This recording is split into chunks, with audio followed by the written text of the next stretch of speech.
मेरी आवाज आपको क्लियर आ रही है? मुझे जरूर से लिखकर बताइए कि मेरी आवाज आपको क्लियर आ रही है। मुझे दोबारा से लाइव स्टार्ट करना पड़ा है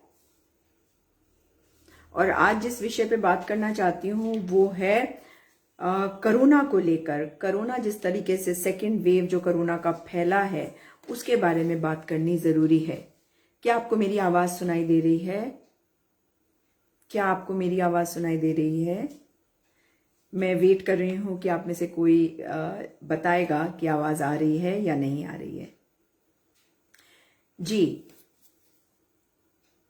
साथियों, मैं आज बात करना चाहती हूं जिस प्रकार से कोरोना का दूसरा वेव आया है, परंतु हमारी सरकार जो है ऐसे बैठी है जैसे कि कुछ हो नहीं रहा है। ऐसे लग रहा है जैसे कि सरकार को लगता है कि सब स्थिति जो है वो नॉर्मल है। स्थिति नॉर्मल नहीं है। सरकार भी परेशान है। अगर सरकार परेशान ना होती तो मुझे बताइए कि बच्चों की परीक्षाएं रद्द या पोस्टपोन क्यों होती।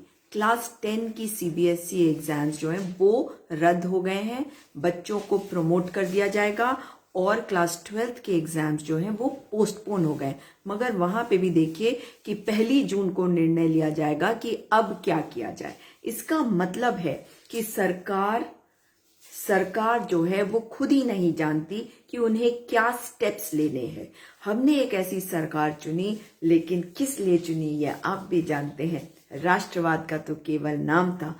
मैं कल भी कह चुकी हूँ इस बात को कि राष्ट्रवाद का नाम इन्होंने अवश्य लिया था। अगर ये सचमुच के राष्ट्रवादी होते तो आज ये देखते कि ये चुनाव करवाने के बजाय लोगों को स्वास्थ्य व्यवस्थाएं दिलवाते, लोगों को सिस्टम ऐसा देते कि उनको ये चिंता नहीं होती कि किस तरह से पैसे उनके घर में आएंगे। कमाई के रास्ते बंद हो गए, कैसे कमाई होगी, किस तरह से स्टूडेंट्स अपनी पढ़ाई करें, किस तरह से सिस्टम को ठीक किया जाता।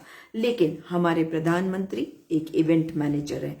हमारे प्रधानमंत्री केवल अपने आप को एक लार्जर देन लाइफ इमेज बनाने में अपने लिए वो लगे रहते हैं। और ये मैं इसलिए कह रही हूँ क्योंकि वैक्सीन मैत्री ये प्रोग्राम इन्होंने कितने जोर शोर से बताया था। कहा कि हम वैक्सीन जो है दूसरे देशों को देंगे और उससे हमें भी कोई दिक्कत नहीं है, लेकिन अगर हमारे देश के सारे लोगों को वैक्सीन नहीं मिलती तो इसका खामियाजा हमें भुगतना पड़ेगा। आज देखिए कि देश में कितने लोग कोरोना ग्रसित हो रहे हैं। पिछली वेव से भी कहीं ज्यादा तेजी से फैल रहा है कोरोना अब की बार, क्योंकि पहली बार तो ताली थाली बजवा दी। अब जो प्रधानमंत्री जी हैं उन्हें तो चुनावों की चिंता है। चुनाव नहीं होंगे, सरकारें नहीं गिरेंगी तो भारत जो है वो कांग्रेस मुक्त वो कैसे बनाएंगे। इसमें वो हार गए थे ना। अगर कोविड नहीं आता तो आप जानते हैं कि उनकी हार कितनी बुरी तरह से हो रही थी इसमें। अब देखिए कि उत्तराखंड में उन्होंने अपना मुख्यमंत्री बदला। मुख्यमंत्री जो बदला वो संघी मानसिकता वाला आया। उसने लड़कियों की जीन्स के बारे में बताया कि जीन्स से वो लोगों की जो कैरेक्टर है उनके बारे में वो जानते हैं, वो पहचानते हैं कि ये किस तरह से समाज में जाती होगी। मतलब महिलाओं के प्रति कितनी घृणा है उनके मन के अंदर, ये आप देख सकते हैं। परिवार वाले हैं, पत्नी के बारे में कहते हैं कि मिस मेरठ रह चुकी हैं तो मुझे और पढ़ाती हैं, और मैंने सुना है कि कॉलेज में पढ़ाती हैं। तब तो मेरे हिसाब से इंटेलेक्चुअल में उनका नाम आना चाहिए। लेकिन मुख्यमंत्री जी सोचिए, मुख्यमंत्री जी परिवार वाले हैं मगर दूसरों की बेटी पर सवाल उठाते हैं। वो भूल जाते हैं कि बेटियां जो होती हैं उनके ऊपर सवाल नहीं उठाए जाते, उनको सशक्त किया जाता है। उनके कपड़ों से उनकी पहचान नहीं करी जाती। ये वो मुख्यमंत्री हैं जिन्होंने एक और मतलब कई तरह के बयान देते हैं, लोगों को एंटरटेनमेंट अच्छा मिल जाता है। लेकिन जिस प्रकार से इस वक्त उत्तराखंड में कुंभ चल रहा है उस पे उत्तराखंड के लोग ही सवाल उठा रहे हैं, क्योंकि कुंभ में भीड़ है। हमारे डीजीपी महोदय कहते हैं कि आर्टिफिशियल इंटेलिजेंस के माध्यम से उन्होंने नजर रखी हुई है कि कौन मास्क नहीं पहन रहा है। और जब हम अपने सन्यासियों को देखते हैं किस प्रकार से वे झुंड के झुंड, भीड़ की भीड़ जाती है कुंभ में महास्नान के लिए, तो बड़ा अजीब सा लगता है, क्योंकि वो तो वस्त्र भी नहीं पहने हुए होते हैं। इसका मतलब है वो जो वस्त्र हैं वो शायद मिस्टर इंडिया वाले हैं जो दिखाई नहीं देते, और वो खाली डीजीपी साहब की आर्टिफिशियल इंटेलिजेंस को दिखाई देते हैं। मगर कुंभ जो है कोरोना जो है फैलाने में एक सुपर स्प्रेडर बनेगा और बहुत बुरी तरह से फैलाएगा। इसके बारे में बार बार मुख्यमंत्री जी को भी कहा जा रहा है, प्रधानमंत्री जी से भी ये निवेदन है कि प्रधानमंत्री जी वैसे तो सबको कहते रहे कि आप लोग घर में रहे जब तक चुनाव नहीं आए, चुनाव आए तो रैलियां करने लग गए, फिर कहने लग गए हाथ धो, घर पे रहो और मास्क पहनो। ये सब जरूरी है, आप लोग याद रखिएगा। लेकिन उसके बाद कह रहे हैं कुंभ के लिए भी जाइए।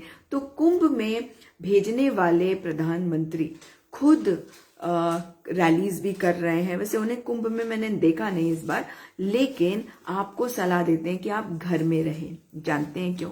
क्योंकि तानाशाह यही चाहते हैं। तानाशाह हमेशा इस तरह की महामारी का इस्तेमाल करते रहे हैं सदियों से, अपने फायदे के लिए, अपने आप को आगे बढ़ाने के लिए। लेकिन इसके अलावा आपको बता दूं कि आपको अपनी चिंता खुद करनी पड़ेगी, क्योंकि कोरोना वायरस की अगर मैं अपडेट देख रही हूं तो मैं देख रही हूं कि एक्टिव केसेस 13 लाख पार कर चुके हैं। और जबकि बोर्ड एग्जाम्स इन्होंने इसी के मध्य बंद किया है, ये काम ये पहले भी कर सकते थे। ये कहा गया है कि आज शाम 8 बजे तक 31,39,000 वैक्सीन डोजेस दिए जा चुके हैं इनके टीका उत्सव के चौथे दिन। ये कोई उत्सव का समय नहीं है, बीमारी है ये। बीमारी कोई उत्सव नहीं होती, मगर प्रधानमंत्री जो है आपको बेवकूफ बनाते हैं और आप बेवकूफ बनते हैं। बीमारी को उत्सव बनाने वाला ऐसा कौन सा व्यक्ति है?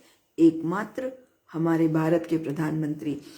आपको एक और चीज बता दूं, सरकार ये कह रही है कि बहुत वैक्सीन है, और हर राज्य सरकार कह रही है हमारे पास 1 दिन की, 2 दिन की, 4 दिन की दवाई है, वैक्सीन्स।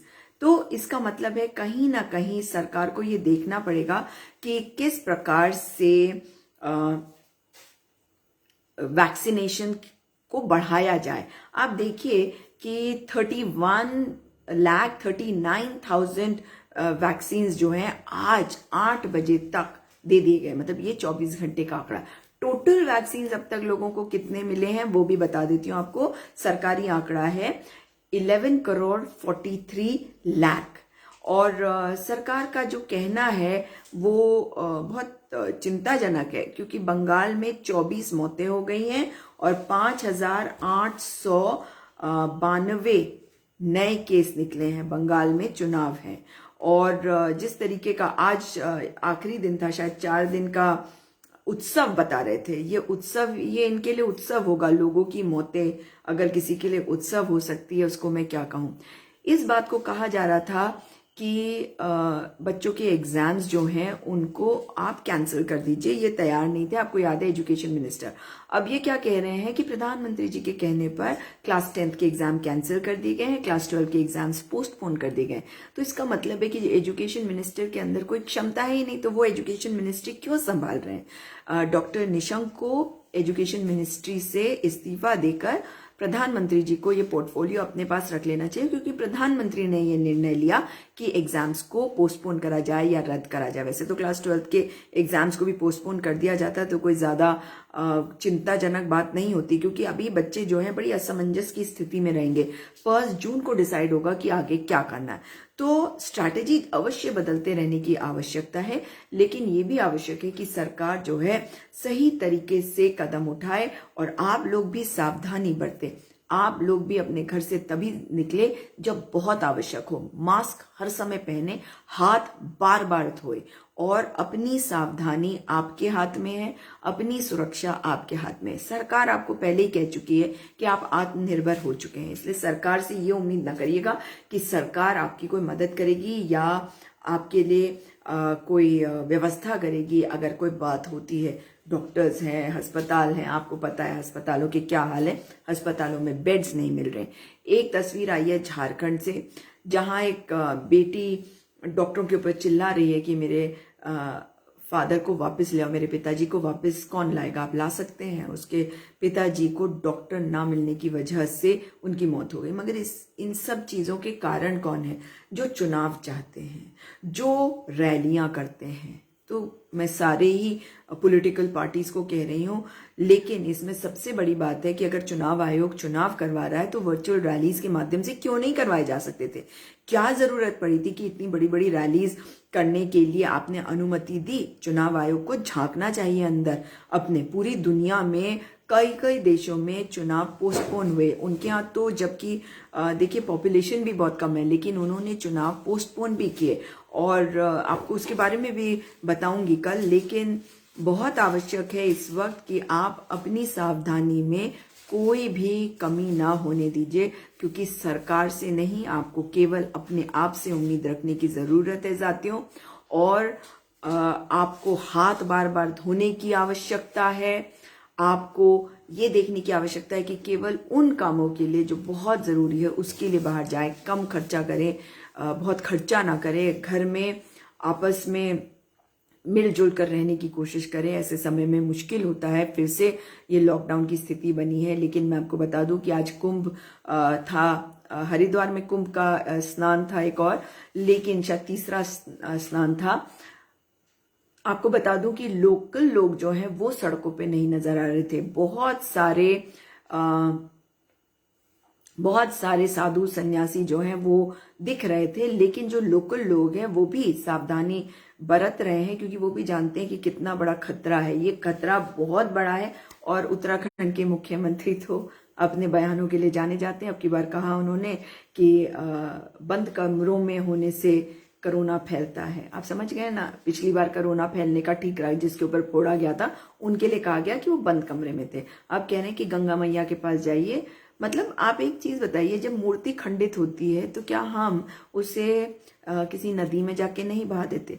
तो जब आप बीमार हैं तो आप जाके अपनी बीमारी के साथ गंगा मैया में डुबकी लगाएंगे, तो गंगा मैया को हम सफाई कर रहे हैं एक तरफ, और दूसरी तरफ हम अपनी बीमारी के साथ जा रहे हैं। उस बीमारी को गंगा मैया के माध्यम से सारे लोगों में फैला रहे हैं। सोचिएगा, अजीबोगरीब स्थिति है। लेकिन आपकी सुरक्षा अपने हाथ में है। अपनी सुरक्षा स्वयं करिए, सावधानी बरतिए, बाहर जाना बंद करिए।